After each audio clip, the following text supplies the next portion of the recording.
원래 히브리 원전에는 이 사무엘 상하고 사무엘 하가 이렇게 분리가 되어 있지는 않습니다. 이것은 한 권의 책인데,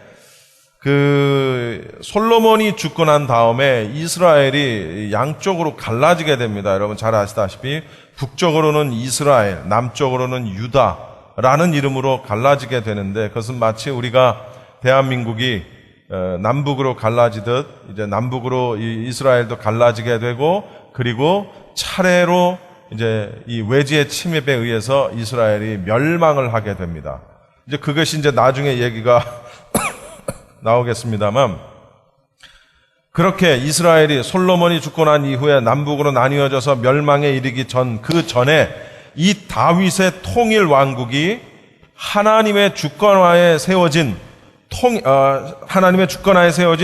하나님께서 다스리는 신정 왕국으로 성장했던 그런 과정들, 그리고 그 과정 중에서 오직 하나님께만 순종할 때 성공과 평화가 있었음을 보여주는 장면이 바로 이 사무엘 상하에 나오는데, 특별히 이 사무엘 하가 그렇습니다. 그러니까 이스라엘하고 유다는 원래는 한 민족, 한 국가라는 사실을 여기서 보여주고요. 오직 또 하나님이 역사의 주관자시다, 하나님이 역사의 주인이시다라는 사실을 우리가 이제 이 사무엘 하를 통해서 깨닫게 됩니다. 사무엘 하에 대한 전체적인 개관은 이렇다라는 정도로만 여러분에게 설명을 드리도록 하겠습니다. 또한 이 사무엘 하는 여러분, 이스라엘의 초대 왕은 사울이었지만, 그러나 지금까지도 이스라엘 역사에 있어서 가장 위대했던 왕으로는 다윗을 손꼽습니다. 가장 위대했던 다윗, 그리고 그 다윗 왕국도 인간의 어떤 죄성으로 인해서 고통에서 벗어날 수 없었던 그런 과정을 또한 이 사무엘 하가 보여준다 하겠습니다. 이게 무슨 얘기냐면 결국은 이런 겁니다. 결국은 이 성경의 역사가 우리에게 보여주는 그 교훈하는 결론이 뭐냐? 특히 이 구약 성경의 역사들이 우리에게 알려주고자 하는 최종적인 결론이 뭐냐라는 것은, 우리 인간의 힘으로는 아무리 위대한, 아무리 지혜가 많고, 아무리 기도를 많이 하는 왕, 눈물의 왕, 어떠한 왕이 온다 할지라도 결국은 뭐예요? 우리 인간의 힘으로는 완전한 평화와 행복을 누릴 수는 없다라는 것을 보여주면서, 그렇지만 거기서 끝 하면 아무 의미가 없죠. 결국은 늘 제가 주장했듯이 구약에 나오는 인물 또는 구약에 나오는 사건은 모두 신약의 예수 그리스도를 예표하고 예수 그리스도의 죽으심, 구속하심을 예표하는 것이다 라는 사실을 제가 누누이 강조를 했습니다. 즉 다시 말하면 이 다윗의 후손으로 오실, 이제 지금 나오고 있는 이 다윗의 후손으로 오실 영원한 우리의 왕 메시아 예수 그리스도, 그 예수 그리스도께서 세우실 하늘나라만이 우리에게 완전한 평화와 안전을, 행복을 보장해 줄 수 있다라는 사실을 우리에게 또한 증명을 해준다는 겁니다. 할렐루야. 이것이 바로 사무엘 하의 전체적인, 전체 구약의 핵심 맥락입니다. 그것을 아주 구체적으로 이제 다윗의 후손, 항상 예수님을 이야기할 때 다윗의 후손이라고 이야기합니다. 그 다윗이 지금 나오고 있는 그런 장면이에요. 본론으로 들어가겠습니다. 앞서 우리는 이 사무엘 상에서 사울 왕국의 수립에서부터 몰락에 이르기까지의 과정을 지금 사무엘상 31장까지 쭉 살펴봤죠. 그리고 그 와중에 이스라엘의 이 새로운 왕 다윗이 하나님에 의해서 어떻게 선택이 되어지고 또 어떤 연단을 받았는지도 우리가 사무엘상에서 다 살펴봤습니다. 이제 사무엘하 1장부터는 다윗에 의해서 건설된 이스라엘 왕국, 즉 이스라엘의 하나님이 다스리는 신정 국가, 신정 왕국에 관한 이야기가 이제 시작이 됩니다. 그 가운데 본격적으로 그 이야기가 시작되기에 앞서서 오늘 사무엘하 1장은 이제 우리 지난 장에서 사무엘상 31장에서 사울이 어떻게 죽었는지, 요나단이 어떻게 죽었는지 살펴봤죠? 오늘 사무엘하 1장은 어떤 장면으로부터 시작하냐면 그 사울이 죽었다는 소식을 다윗이 듣게 되는 장면으로부터 오늘 이 본문은 시작이 됩니다.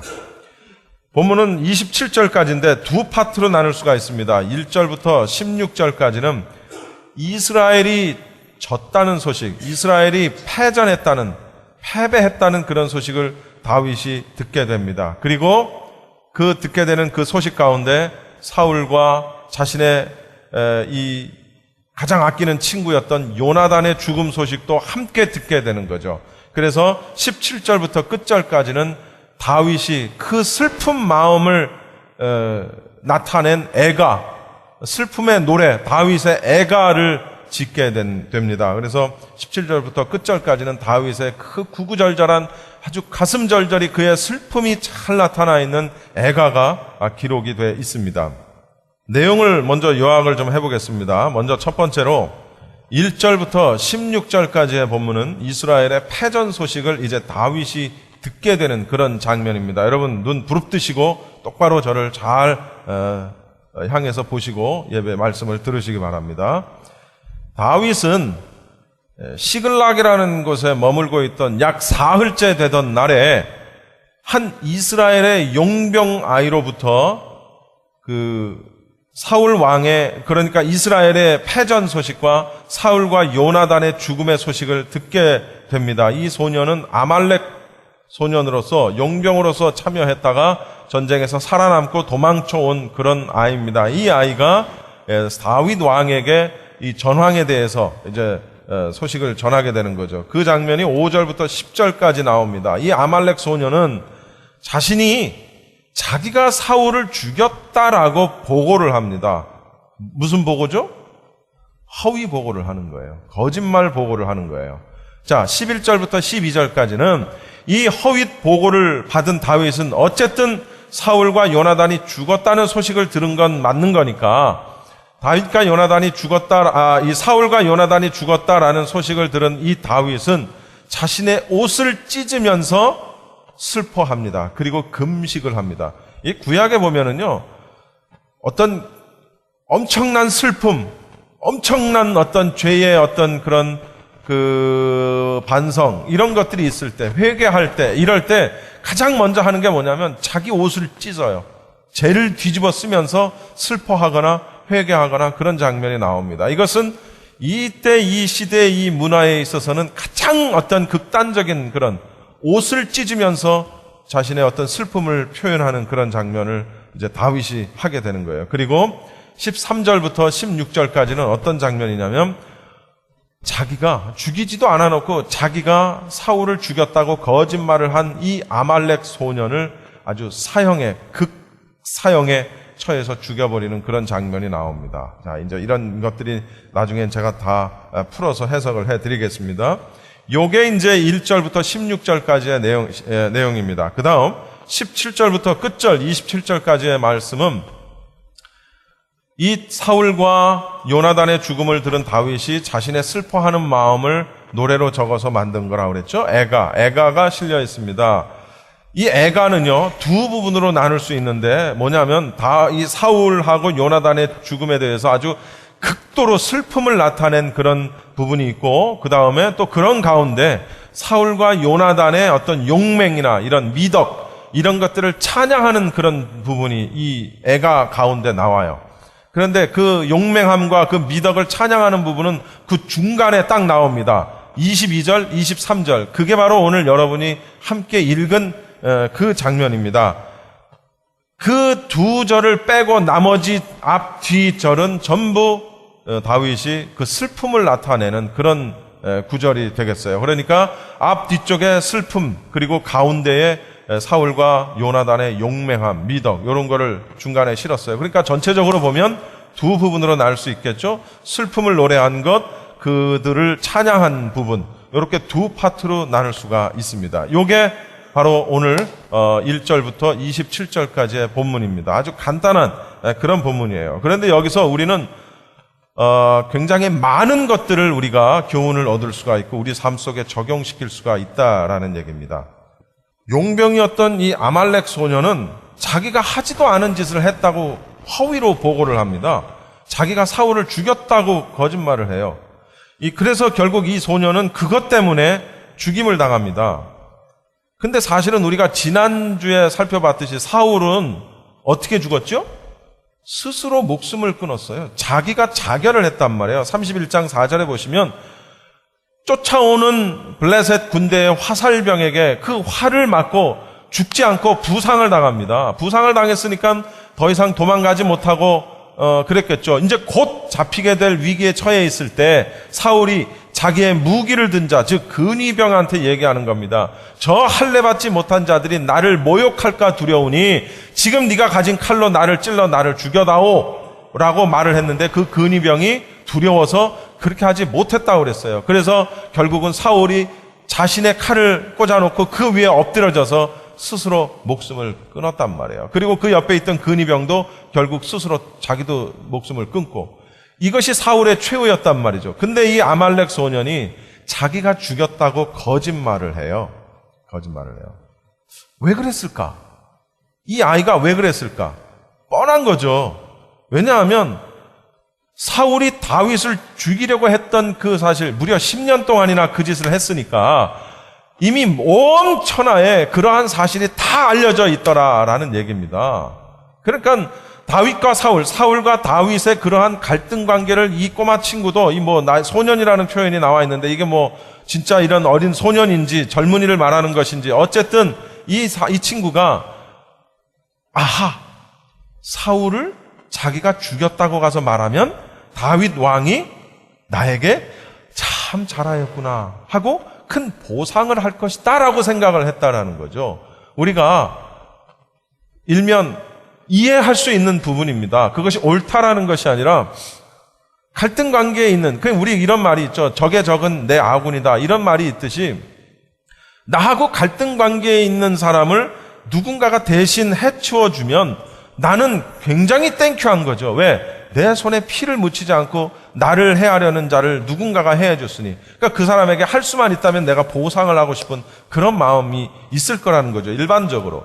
이 소년병은, 이 아말렉 용병은 그렇게 생각을 했다라는 겁니다. 그런데 굉장히 크게 잘못 생각을 한 거죠. 결과는 말씀드린 대로 그 아이는, 그 친구는 그 자리에서 사형에 처해졌다라는 사실이에요. 누구든지 어떤 자기 이기적인 욕심에 사로잡혀서 거짓을 쫓는 자, 마귀는 거짓말하는 자니라. 여러분, 마귀가 가지고 있는 가장 큰 속성이 뭐냐면 거짓말하는 것. 하나님이 가지고 계신 가장 큰 속성은 전지전능하신 것. 하나님만이 가지고 계신 속성이죠. 그것은 다윗이 가지고 있고 우리도 가지고 있는 가장 큰 속성이 뭐냐면 거짓말하는 것. 특히 언제 거짓말을 하느냐? 나를 프로텍트 할 때 거짓말을 합니다. 그렇죠?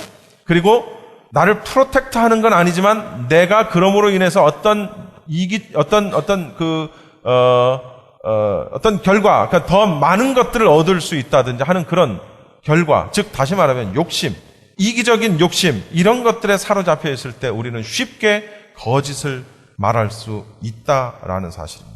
메가더 장군의 이야기를 하나 해드리겠습니다. 훗날 이 메가더 장군은 미국의 원수, 대통령을 제외한 가장 높은 직위에 오르게 됩니다. 그가 메가더 장군입니다. 메가더 장군이 육군 학교에서 교장을 맡고 있을 때의 일입니다. 하루는 미국의 국방위원들이 미국의 그 육군 학교, 육군 사관학교죠. 웨스트 포인트를 말하는 것이겠죠. 그 웨스트 포인트 육군 사관학교를 시찰을 하기 위해서 미국의 많은 국방위원들이 찾아갑니다. 메가더는 그 사람들에게 이거는 어떻고 저거는 어떻고 다 보고를 마칩니다. 그리고 마지막으로 자기 방으로 안내를 합니다. 자기 방에 안내하면서 어떻게 얘기하냐면 여기가 내 방입니다. 이 내 방에는 가구도 하나도 없고 아무것도 없습니다. 단지 있는 것은 이겁니다 하고 가리키는 게 뭐였냐면 야전용 쇠로 만든 침대 하나 덩그러니 놓여있는 것을 보여주게 된다는 거죠. 메가더는 무슨 생각을 했냐면 이 사람들한테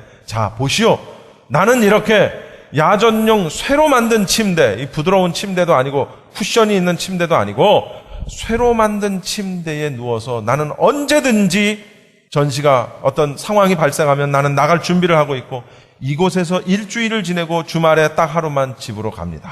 요걸 좀 말해주고 싶었던 거예요. 그래서 한마디로 자기가 얼마나 지금 고생하고 있는가를 말해주고 싶었던 거죠. 모든 시찰이 끝납니다. 모든 만찬이 끝납니다. 근데 그 만찬에는 금으로 만든 접시가 제공이 됩니다. 그 금으로 만든 접시에 멋진 요리들이 담겨 나옵니다. 즐거운 식사가 다 끝납니다. 그런데 다 끝나고 돌아간 자리에 금으로 만든 접시 하나가 없어지는 사건이 하나 발생을 하게 되는 거죠. 메가더는 이런 괘씸한 지고 범인을 잡아야 되겠다 마음을 먹고 범인의 1순위에 누굴 뒀냐면 그 국방위원들을 염두에 두기 시작을 하는 겁니다. 그리고 메가더는 참 용감하게도 그 국방위원들에게 편지를 씁니다. 그 금접시의 행방을 그 사람들에게 편지를 써서 묻게 되는 거죠. 며칠 뒤 메가더는 편지 하나를 받습니다. 그 편지에는 이렇게 써 있습니다. 장군, 만일 장군께서 그날 밤, 그러니까 그 시찰이 있고 그 있었던 그날 밤 당신이 그렇게 강조했던 그 쇠로 만든 침대에서 주무셨더라면 접시를 금방 찾을 수 있었을 것입니다. 라고 말을 하는 겁니다. 왜냐하면 거기에 있던 국방위원 한 사람이 정말 그런가? 라는 걸 알아보기 위해서 접시 하나를 슬쩍해서 그 쇠침대 밑에다가 딱 놓은 겁니다. 만약에 메가더가 그 쇠침대 위에 누웠다면 어떻게 됐을까요? 금방 알지. 등어리가 베기는데. 쿠션이 있는 부드러운 침대면 또 혹 모를까? 쇠로 만들어진 침대에 금으로 만든 접시를 올려놓고 그 위에다 모포 밑에다가 넣어놨는데 그 위에 누우면 이거 뭐지? 하고 금방 알았을 거라는 거죠. 그 얘기는 곧 무슨 얘기예요? 나는 일주일 내내 여기서 잠을 자고 주말에만 집에 갑니다 라는 말이 거짓말이었다라는 거죠. 이 국방위원이 간파한 거예요. 당신이 만약에 그날 밤 이 야전용 쇠침대에서 주무셨다라면 벌써 금접시를 찾았을 것입니다. 즉 이런 편지를 보낼 이유가 없었겠죠. 제가 모포 밑에 그 접시를 넣어두었었거든요. 여러분, 메가더 장군입니다. 메가더 장군이 아주 망신 그런 망신이 없었겠죠. 여러분, 자기를 드러내고 자기의 어떤 이기적인 욕심, 자기의 어떤 과시, 어떤 것이 됐든지 간에 어떤 위험 속에서 자기를 방어하기 위해서 어떠한 의미로든 거짓을 해서는 안 된다는 것을 성경에서는 누누이 우리에게 가르쳐주고 있다는 거죠. 1997년에 USC 대학에서 이런 조사를 했습니다. 사람이 하루에 몇 번이나 거짓말을 하고 사는가라는 것을 조사를 했다고 그래요. 참 그런 조사는 어떻게 했는지 모르지만 조사를 해봤더니 사람은 하루에 8분꼴로 이 8분꼴로 거짓말을 하는데 200번의 거짓말을 하더라라는 게 평균적으로 나오고, 그리고 가장 많이 하는 거짓말이 뭐냐 그러면 약속 시간에 늦었을 때 차가 막혀서, 이게 가장 많은 거짓말이었고, 가장 거짓말을 많이 하는 직업으로는 점원, 정치인, 언론인, 변호사, 세일즈맨, 그리고 심리학자. 제 생각엔 지금은 조금 순위가 바뀌었을 것 같아. 누구냐면 정치인들. 이 거짓말만 하면 네가 정치인이냐? 그런 소리 요즘 많이 하거든요. 아주 거짓말하고 알면서도 잘 모르겠다 그러고, 그건 내가 한 짓이 아니라 그러고. 정치인들이 거짓말 제일 많이 하죠, 이제는. 아무튼 참 우리는 그것이 하얀 거짓말이 됐든 못생겼는데도 잘생겼다고 하는 하얀 거짓말이 됐든 어떤 거짓말이 됐든 거짓말을 하지 않고 사는 사람은 이 세상에 한 명도 없다라는 거죠. 그러나 성경은 우리에게 거짓에 대해서 아주 확실한 경고를 내주고 있는 것이 잠언 12장 19절에 보면 이런 말씀이 있습니다. 진실한 입술은 영원히 보존되거니와 거짓 혀는 눈 깜빡일 동안만 있을 뿐이니라. 우리 잠언 12장 22절 말씀을 한번 같이 읽어봅시다. 시작. 크게 시작. 여호와께 미움을 받아도 진실이 행하는 자는 그의 기뻐하심을 받느니라. 그 다음 절 시작. 거짓 증인은 벌을 면치 못할 것이요 거짓말을 내는 자는 망할 것이니라. 여러분, 진실한 입술은 영원히 보존되거니와 거짓 혀는 눈 깜빡일 동안만 있을 뿐이니라. 거짓 증인은 벌을 면치 못할 것이요 거짓말을 내는 자는 망할 것이다. 저를 포함해서 여기 앉아 계신 여러분 모두 나의 이기적인 욕심 때문에 또는 어떤 위험으로부터 나를 보호하기 위해서 어떤 식으로든 거짓말을 하지 않았으면 좋겠습니다. 아멘. 두 번째로 여기서 우리가 얻을 수 있는 교훈은 이렇습니다. 바로 슬퍼했던 다윗의 모습을 통해서 우리가 많은 것들을 또 깨달을 수가 있습니다. 사실 여러분 보십시다.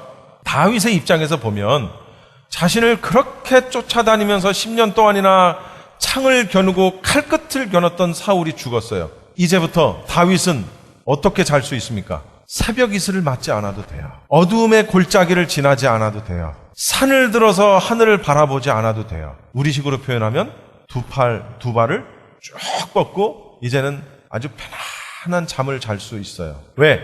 자기를 죽이려고 하던 그런 정적이 죽었기 때문에 다윗 입장에서 보면은 이제부터는 도피 생활을 마감함과 동시에 왕의 자리에까지 갈 수 있는 미래가 보장되는 그런 일이었다라는 거죠. 다윗 입장에서 보면. 그러면 일반적으로 잔치를 벌여야 되는 그런 상황이에요. 잔치를 벌이고 풍악을 울려라 이런 상황이라는 거죠. 그러나 다윗은 전혀 기뻐하지 않았어요. 전혀 즐거워하지 않았어요. 기뻐하지 않고 즐거워하지 않은 정도가 아니라 다윗은 통곡을 하며 슬퍼했어요. 옷을 찢으며 슬퍼했고 금식을 하며 슬퍼했다라는 사실입니다. 이게 다윗이 슬픈 노래까지 지어가면서 슬퍼했다라는 사실이에요. 오히려 사울을 죽였다고 말한, 물론 다윗은 그것이 사울의 이 용병의 거짓말이었는 거 사실을 알았는지 몰랐는지 몰랐겠지 처음에는. 그러나 어찌 됐든 사울을 자신이 죽였다고 말을 한 그 아말렉 용병까지도 아주 단칼에 죽여버리는 극형을 내리게 됩니다. 이것이 다윗이었어요. 왜 그랬을까? 왜 이 소년을 이 용병을 죽였을까? 이유는 하나입니다. 우리가 지난번에도 쭉 살펴봤듯이 사울이 하나님께서 기름 부음을 받은 자이기 때문이라는 이유예요. 그래서 다윗은 2번이나 사울을 죽일 수 있는 그런 찬스가 왔었지만 옷자락만을 베어갖고 그의 창과 그의 마시던 물병만을 가지고 간 거예요. 왜? 그는 하나님이 세우신 하나님의 기름 부음 받은 자를 내가 감히 그의 옷자락을 베고 난 다음에 그것이 찔려 하던 다윗이었습니다. 그것조차도 무슨 상처를 낸 것도 아닌데 그런데 그런 사울을 죽였다고 말하니 다윗이 눈이 헷가닥 뒤집히는 거죠. 요 장면에서 우리가 알 수 있는 것은 왜 다윗이 하나님의 마음에 합한 자, 왜 다윗이 하나님의 마음에 맞는 자로 인정받을 수 있었는지를 잘 알 수 있습니다. 사도행전 13장 22절 말씀을 여러분 같이 한번 읽어봅시다. 큰 소리로 시작. 다윗을 왕으로 세우시고 증언하여 이르시되 내가 이새의 아들 다윗을 만나니 내 마음에 맞는 사람이라 내 뜻을 다 이루리라 하시더니 다윗을 왕으로 세우시고 증언하여 이르시되 내가 이새의 아들, 다윗의 아버지가 이새죠. 이새의 아들 다윗을 만나니 내 마음에 맞는 사람이라. 옛날 성경에는 내 마음에 합한 자라 그렇게 번역이 되어 있습니다. 내 마음에 합한 자, 내 마음에 맞는 자, 내 뜻을 다 이루리라. 와, 최고의 극찬이죠. 다윗을 향한 최고의 하나님의 극찬입니다. 이는 내 마음에 맞는 자다. 내 뜻을 그를 통해 다 이루리라. 우와. 비록 그렇다고 다윗이 실수를 안 했느냐? 죄를 안 졌느냐? 이제 앞으로 그런 내용이 나오겠지만 다윗도 실수가 많았어요. 허물이 많았어요. 그러나 다윗이 그러한 말씀을 들을 수 있었던 결정적인 원인이 뭐냐면 다윗은 자기 중심적인 삶을 살지 않았다라는 사실입니다. 그럼 무슨 중심을 살았다는 거예요? 하나님 중심적인 삶을 살았다라는 거죠.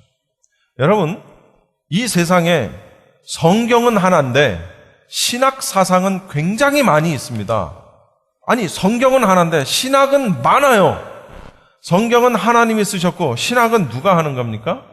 사람이 하는 거예요. 사람이 학문적으로 이 성경을 학문적으로 분석해 놓은 게 신학이라는 말이죠. 그런데 제가 장로교 신학을 하고 칼빈주의를 공부를 했습니다. 칼빈주의 신학이 완벽한 신학은 아닙니다.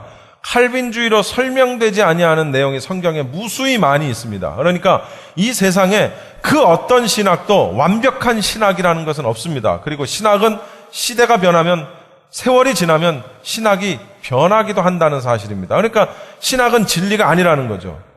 제가 왜 이 말씀을 드리느냐 하면은 그럼에도 불구하고 제가 칼빈 신학을 좋아하는 이유가 있습니다. 그것은 뭐냐면 칼빈 신학의 핵심은 딱 하나예요. 뭐냐면 하나님 주권, 하나님 중심. 모든 성경의 교리에 있어서 칼빈주의는요, 하나님 중심적인 사상을 바탕으로 깔고 있다라는 사실입니다. 에이, 목사님, 그러면 다른 신학도 다 그러겠죠. 여러분, 천만의 말씀입니다. 여러분, 신학 사상들 가운데 말도 안 되는 자유주의 신학, 여러분, 칼바르트 같은 사람은 어떻게 얘기했는지 아십니까? 칼바르트가 이렇게 얘기했습니다. 성경에는 하나님의 말씀이 있다. 맞아요, 틀려요? 성경에는 하나님의 말씀이 있다. 맞습니까, 틀립니까? 그 얘기는 무슨 얘기예요? 성경에는 하나님의 말씀이 아닌 것도 있다. 이 말이에요. 성경은 하나님 말씀이다가 맞는 거지. 성경에는 하나님의 말씀인 것도 있다. 아니지. 제가 칼빈을 좋아하는 것은 그분의 신학적인 모든 논리의 베이직에는 뭐가 깔려 있냐면 하나님의 주권, 하나님을 먼저 생각하는 하나님 중심적인 사상이 거기에 있기 때문에 제가 칼빈주의를 좋아하는 겁니다. 칼빈 신학이 완벽해서가 그런 것이 아니라 무슨 얘기냐면 다윗이 이렇게 내 마음에 맞는 자라라고 말을 들을 수 있었던 가장 근본적인 이유는 뭐냐면 그의 삶이 하나님 중심적인 삶이었기 때문에 그런 거라는 거죠. 죄가 없어서 그런 게 아니라 허물이 없고 실수를 안 해서 그런 것이 아니라 그럼에도 불구하고 다윗은 하나님 중심적으로 살려고 애를 썼던 인물이에요. 이것이 굉장히 중요합니다. 우리 삶 속에 어떤 것이 됐든지 간에 단언컨대 그 무엇이 됐든지 간에 하나님 중심적으로 생각하지 않으면 거기에는 반드시 인간적인 것이 들어갑니다. 그런데 인간적인 것으로는 그 아무리 좋은 것이라 할지라도 성경에 반하는 것은 아닌 거예요. 그 대표적인 것이 인권이에요. 인권. 여러분, 인권이 나쁜 겁니까? 인권은 절대로 나쁜 게 아닙니다. 인권은 지켜져야 하고, 인권은 보호되어져야 하고, 인권은 가장 중요한 인간이 받을 수 있는 가장 기본적인 권리입니다. 인간의 권리, 인권. 그럼에도 불구하고 그 인권이 말씀과 어긋날 때는 우리는 단언컨대 말씀을 선택할 수 있는 용기가 우리에게 있어야 된다는 사실입니다. 할렐루야. 이것이 하나님 중심적인 삶의 이 기본이다라는 그런 사실이에요. 다윗은 바로 그런 삶을 살았다라는 거죠. 하나님을 향한 뜨거운 열심, 진실된 믿음, 자신의 허물이 발견되어졌을 때는 즉각적으로 회개하는 그의 자세, 이런 것들로 인해서 하나님은 다윗을 아주 사랑하셨다라는 거죠. 그리고 세 번째로 다윗의 인품입니다. 다윗의 인품. 여러분, 다윗의 애가는, 여기 보시면 다윗의 애가는 곧 활 노래라 야살의 책에 기록되어 있을 때 18장 18절 하면서 이스라엘아 내 영광이 산 위에서 죽임을 당하였도다. 오호라 두 용사가 엎드려졌도다 라면서 쭉 슬퍼하면서 지은 노래가 여기 있습니다. 이 노래는 내용도 뛰어나지만 아주 아름다운 구약의 애가 가운데 하나로 꼽히는 게 바로 이 다윗의 애가입니다. 20절에 보면 사울의 죽음으로 인해서 이스라엘이 이방인들에 의해서 조롱당할 것을 염려하는 내용이 담겨 있습니다. 23절에 보면 자신을 끝까지 죽이려고 했던 사울을 용서함은 물론이고 그러한 사울을 칭송했던 그런 내용도 여기에 실려 있습니다. 그리고 26절에 자신에 대한 요나단의 우정이 마치 여인에 대한 사랑보다도 더 깊은 것이었다라고 진술을 하고 있다는 거죠. 이러한 모든 것들을 통틀어서 우리가 다윗의 인격을 우리가 살펴볼 수 있는 것이, 여러분, 다윗은 개인적인 자신의 감정이나 어떤 이해관계를 초월을 해서 첫째, 신앙적이었고 두 번째, 민족적인 차원에서 또 사울과 요나단의 죽음을 굉장히 슬퍼했다라는 거예요. 그리고 특히 다윗은 자신을 죽이려고 했던 그 사울의 단점을 드러내지 않고 장점을 부각시켜서 칭송했다라는 사실은 다윗이 신앙적으로도 훌륭했지만 인품, 즉 인격적으로도 굉장히 훌륭했던 인물이었다라는 사실을 우리가 여기서 살펴볼 수 있다는 거죠. 자기를 죽이려고 했던, 자기를 해하려고 했던 사람의 단점을 드러내지 않고 장점을 부각시켜서 칭송했던 그의 인품, 인격. 여러분, 한국에 살 때는 저나 여러분이나 한국에 살 때는 전혀 부각되지 않았던 문제점들이 미국에 살면서 아주 중요한 삶의 기준으로 부각되는 것이 있습니다. 그게 뭔지 아십니까? 그것이 바로 정체성이라는 거예요. 정체성. identity. 나의 아이덴티티가 뭐냐? 나의 정체성이 뭐냐라는 거죠. 정체성. 여러분, 저와 여러분이 공동으로 가지고 있는 가장 기본적인 정체성은 대한민국 사람이라는 거예요. 그렇죠? 대한민국 사람이라는 정체성이 우리에게 있습니다. 그리고 신앙생활을 하는 믿음의 크리스찬이라는 정체성을 우리가 가지고 있습니다. 그러니까 이 두 가지 정체성은 우리에게 있어서 우리의 근간을 이루는 가장 기본적인 정대철, 여러분 각각 자신 개개인들을 이루는 가장 기본적인 그 뼈대라고 그럴까요? 예. 내가 대한민국 사람이고 나는 예수를 믿는 사람이고 이건 굉장히 중요합니다.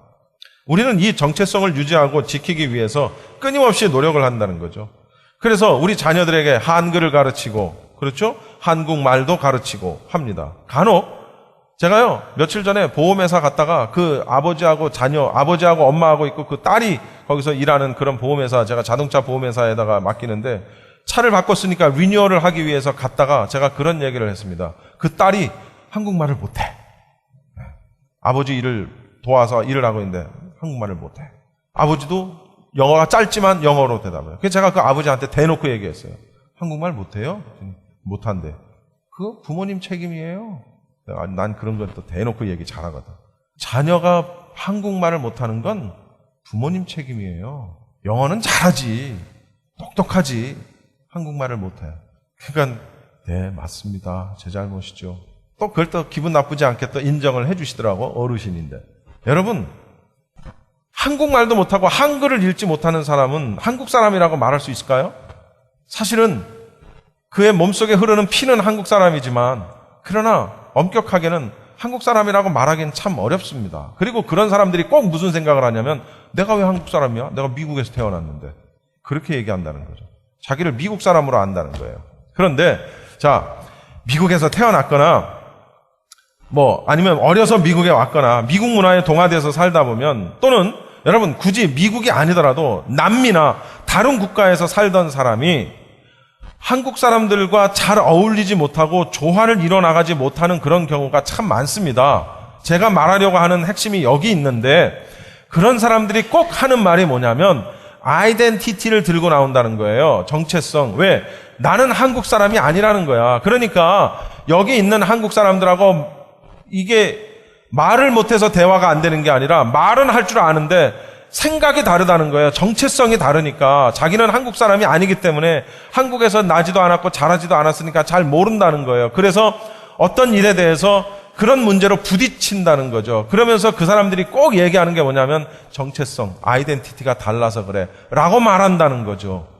그런데 나는 물론 그런 사람들도 있지만 제가 하고 싶은 핵심은 뭐냐면 그렇지 않은 경우가 더 많다는 거예요. 아이덴티티가 달라서 부딪히는 게 아니라 퍼스널리티가 달라서 부딪히는 경우가 훨씬 많다는 얘기입니다. 무슨 얘기입니까?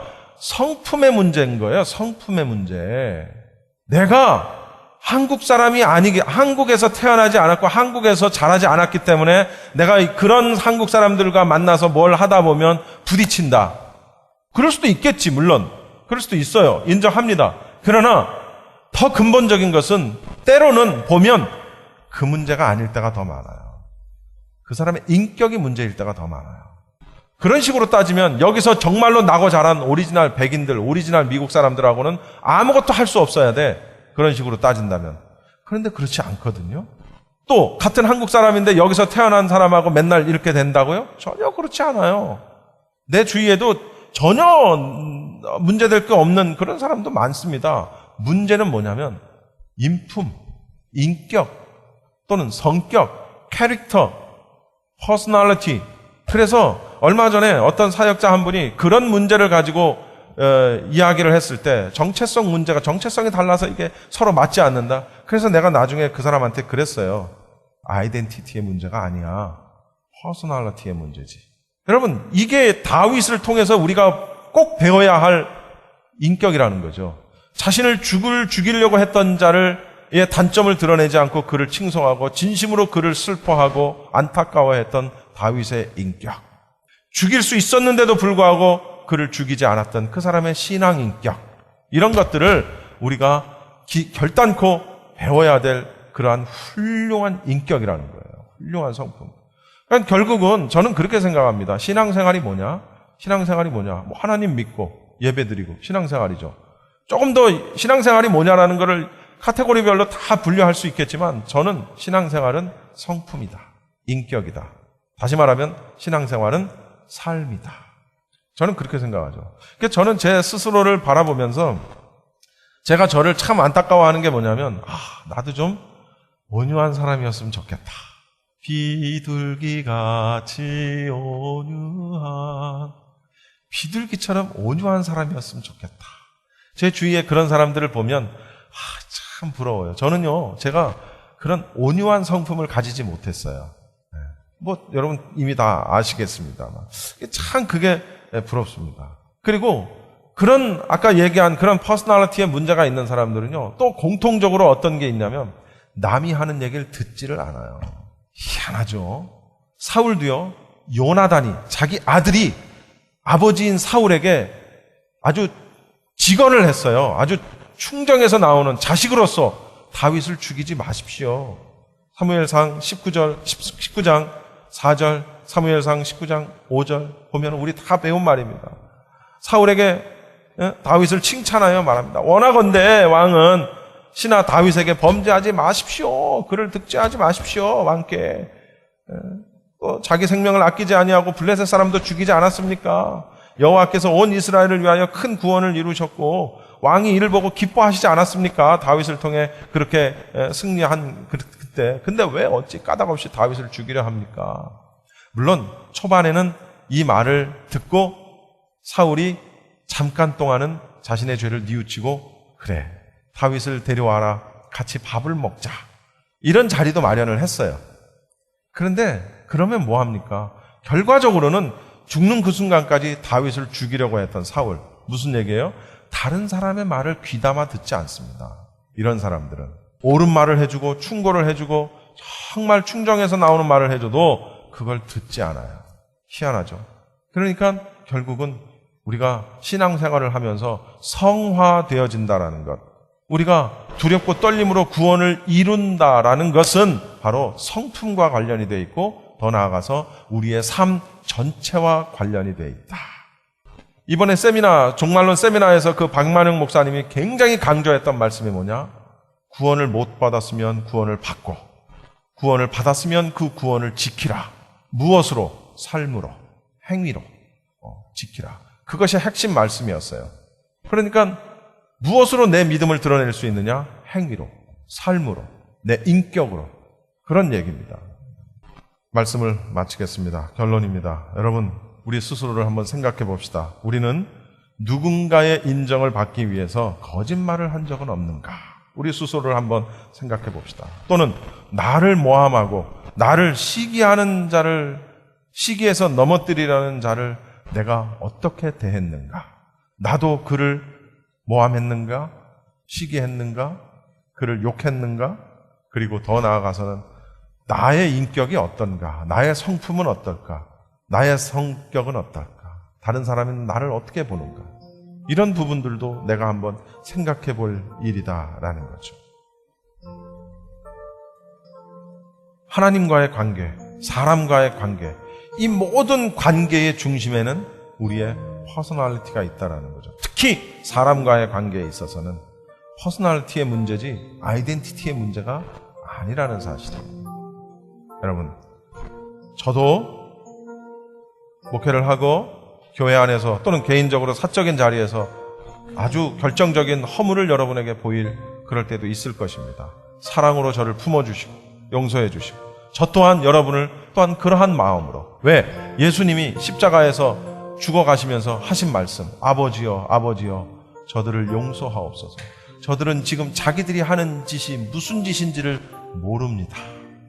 고통 중에 죽어가던 예수님의 입에서 나온 그들을 위해서 대신 용서를 구하는 예수님의 인격, 예수님의 인품, 그것을 우리가 본받아야 되겠다라는 거죠. 주님의 마음을 정말로 본받는 그러한 우리가 다 돼야 되겠다라는 사실입니다.